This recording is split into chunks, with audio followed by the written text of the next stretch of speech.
Hello, and welcome to my presentation, individual consulting presentation for my course, Organizational Consulting and Change at Liberty University. Hi, my name is Natalie Lewis. The topics that I chose from modules 5 through 8 include the following: leadership, performance, leadership perceptions, healthcare, organizational culture, and measuring organizational performance. These topics were picked due to the importance of each and what they mean to me from my own experiences and understanding. I will now start with each topic where I'll explain what they are, along with giving a summary on the topic towards an organizational setting, an applied organizational setting. Leadership performance. So, how well leaders, perform is very important to any organization that they're in. Leaders can make or break an organization, and it definitely means that they have, that being at the top of the power structure, that they have to deliver in such a way that they can have employees follow them and be able to lead them effectively. So, as stated by Karari and Kiongo, 2024, effective leadership is defined as, having important qualities that include courage, integrity, and transparency, as well as purpose. The attributes associated with this inside of the organizational culture that encourages innovation, dedication, and superior performance results. And also, Fitzsimmons described improving leadership should adhere to the following. So it should be packaged with support. It should be able to have networking, peer mentoring, training, and development. And it approaches a systemic perspective. Additionally, it includes things such as values, induction, having standards as far as management, doing training, and appraisal are all commendable. Additionally, Fitzsimmons 2022 described the following, where a recommendation was made that concerned the well-being of leaders that contribute to their performance, along with peer support and giving them space for reflection on, of course, their emotional and psychological impact of their jobs. So recognizing this, it would send a strong message, of course, in terms of their employees and to themselves as well. So from this, leaders gain reflective practices that can help their well-being, along with their sense of self-worth and connecting within their organization. So employees would be able to connect with them on this realm as well.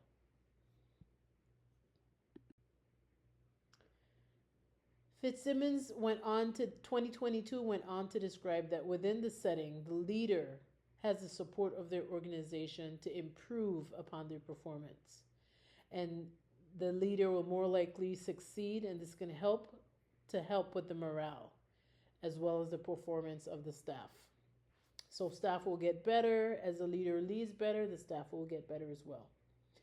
Without a doubt, the nature of an organization's environment and wise leadership is the key to the success and the goals, according to Larrabee. So now we have the biblical integration of leadership performance, and this is where, by incorporating biblical principles, this can substantially transform leadership performance. Thereby, these organizations, by following a holistic and compassionate work environment, that this enhances the dignity of the employees, which then, adopting leadership strategies based on biblical wisdom. So biblical wisdom is really big in organizations because it can help it to run better, essentially. Next, we have leadership perceptions. So only when employees understand their leaders can the leadership be effective. So if you don't understand, your leader, how can you be effective in your job? Because if you don't know where the leader is going or taking you to, it'll be kind of hard to follow them, as well and do your job effectively and efficiently. So this asks for followers to accurately understand the leader's aims, right? So we must understand the leader's aims according to Jacobson and Anderson 2015. However, leaders and employees may perceive leaders' words and actions differently for a variety of reasons. We may perceive, okay, they said this, but did they mean that? So it can be a lot of that going on. So leaders may communicate ineffectively, engage in behaviors that do not align with their messages, or act in ways that are unclear to their employees within the organization. And this is according to Ann and Colleagues 2022. Ann and Colleagues 2022 completed a study, and the results suggest that public organizations may use leadership training in order to synchronize views on leadership, in order to get, a specific way of viewing their leaders. It might go that way. So perceptions of leadership can be aligned as well through other assessments by followers. Again, through Ann and Colleagues 2022. And this may be able to be achieved through training in leadership. And the example that they talked about was employees can mirror changes in leadership behaviors through their assessments, right? Programs for leadership training are usually tailored to enhance the leader's ability to engage and model specific leadership behaviors.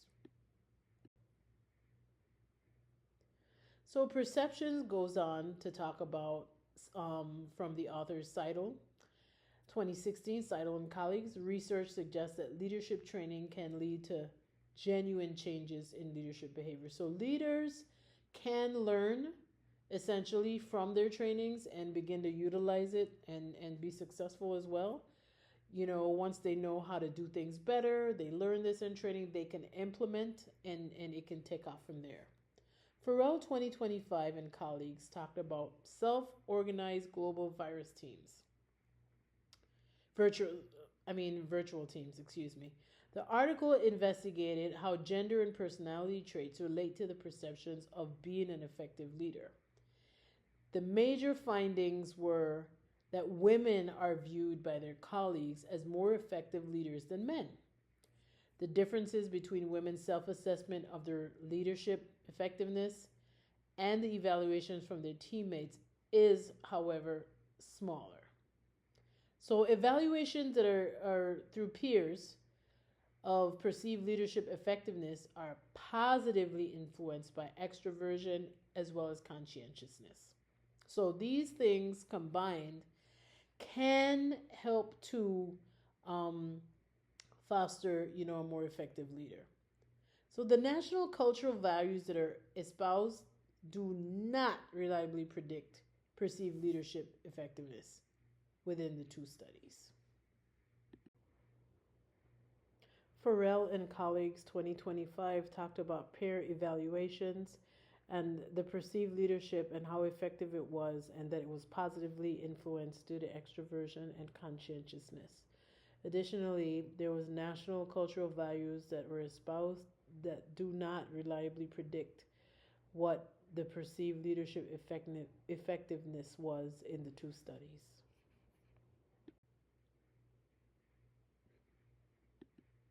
Biblical integration. So studies published in the Journal of Biblical Perspectives in Leadership show that biblical texts provide nuanced insights into leadership dynamics, especially by them examining, historical figures such as King David and the leaders of the Judean kingdom, according to Wilshire 2011. These historical narratives offer deep insights into leadership challenges. So challenges related to leaders are deeply insightful here. They also offer ethical considerations and the complex connection between personal character and being effective within your organization. Right? Okay. Next, we have healthcare organizational culture as our next topic.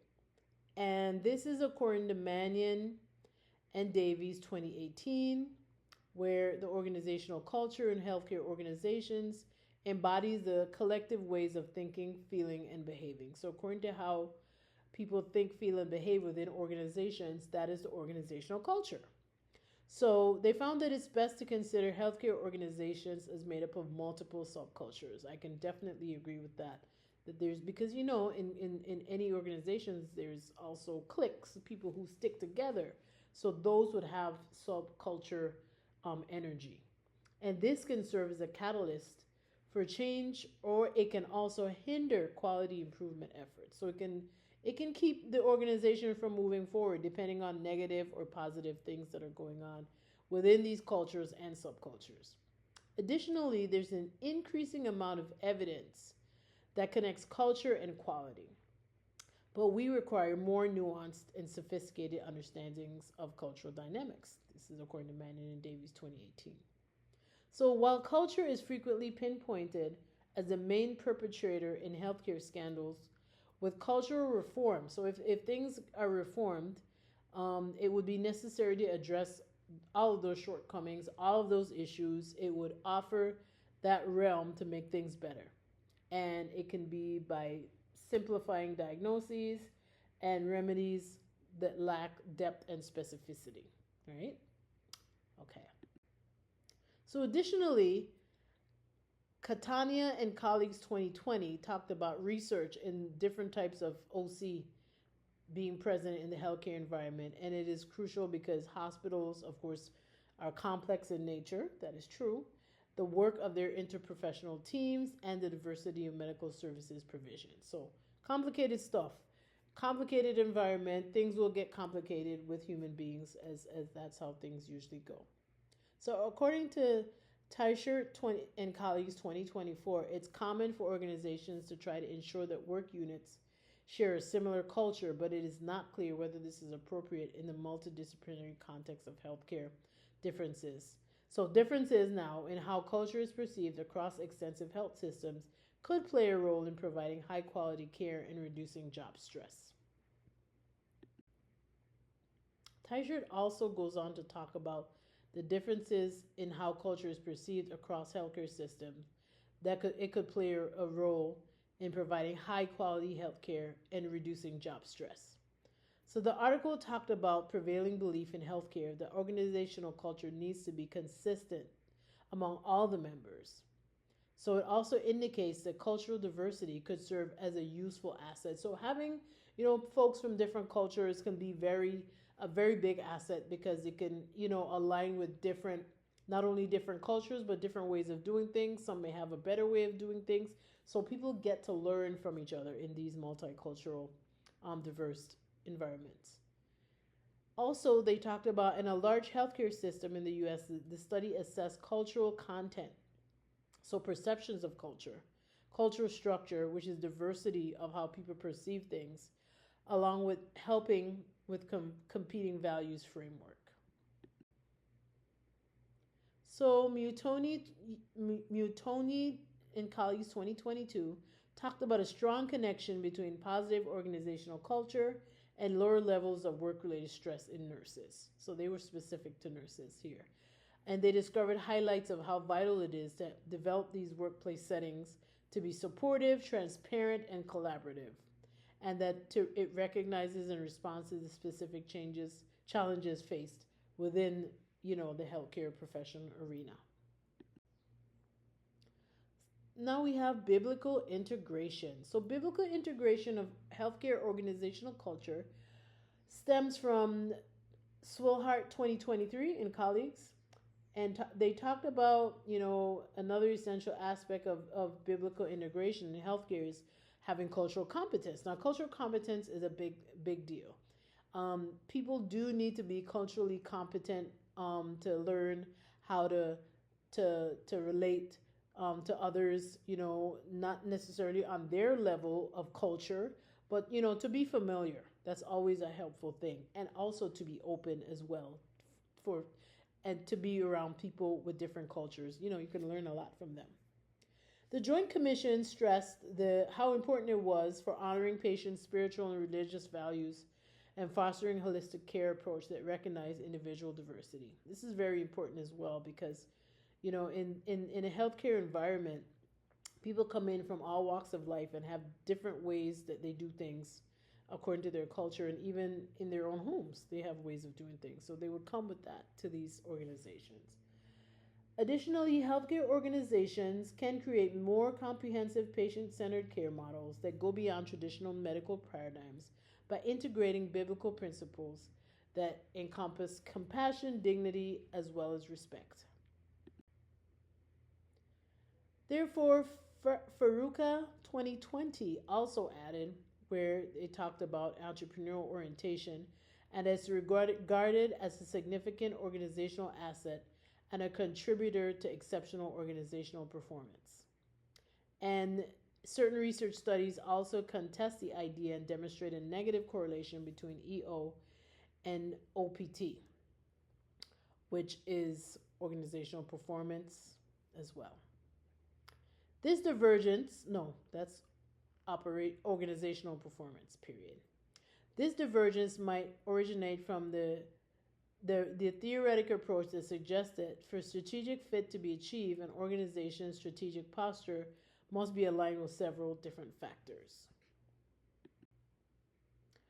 Next, we have Faruka 2020 that indicated that EO and CSR have a direct measure on organizational performance.